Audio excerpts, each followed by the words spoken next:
বন্ধুরা সকাল সকাল উঠে পড়েছি ঘুম থেকে। তো বাড়িতে কেউ নেই, আমার বোনু এখন রান্না করছে। এই দেখো বোনু রান্না করছে এখন। তো বোনু কি রান্না করছিস? হ্যাঁ কি রান্না করছিস বল। ডিমের ঝোল আলু দিয়ে আর পেঁয়াজের ফ্রাই দিয়ে আলু দিয়ে ভাজা আর ফুলকপি দিয়ে আলু দিয়ে চচ্চড়ি আর ঘটকপি দিয়ে আলু দিয়ে ঝোল। পুরা বোনু এখন অর্ডার করলো যে জাল নাকি পাতা আছে পুকুরে, আমাদের জাল পেতে রেখেছে বাবা। তো বাবা তো বাড়িতে নেই, আচ্ছা শুধু জালটাকে উঠাবো, ওটাতে মানে মাছ টাছ বাঁচতে পারে।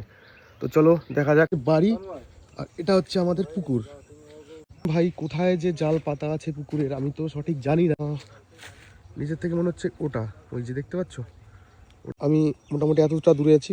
বেশ বড়ই আমাদের পুকুরটা। তো চলো, দাদা আছে আমার সঙ্গে এই যে পিছনে। তো চলো পুকুরে গিয়ে মাছগুলো নিয়ে আসি। পুকুরে যে কতটা জল হবে আমার সঠিক জানা নেই। ঠান্ডা আছে সেই ঠান্ডা। Oh my god, this is bad news.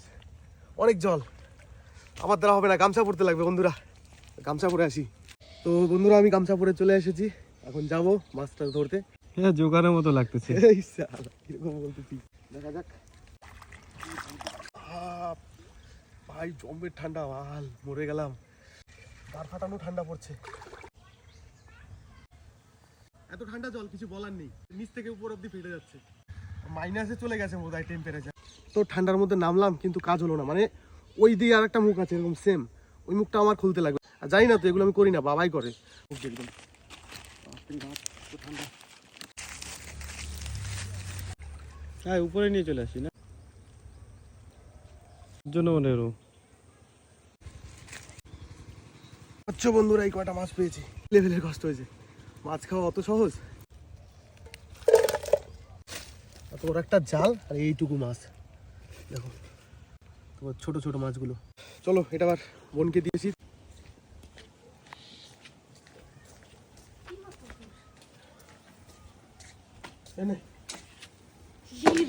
কতগুলো কলজি নিয়েছি, বড় মাছ বাজে না একটাও। খলসা আর ষাটি মাছ। ষাটি মাছ তো ভালোই।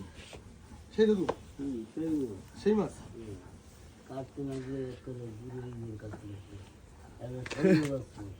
বুড়ো হয়ে যাবে কাটতে কাটতে মাছ। তো বন্ধুরা এখানে শেষ করলাম ভিডিওটা।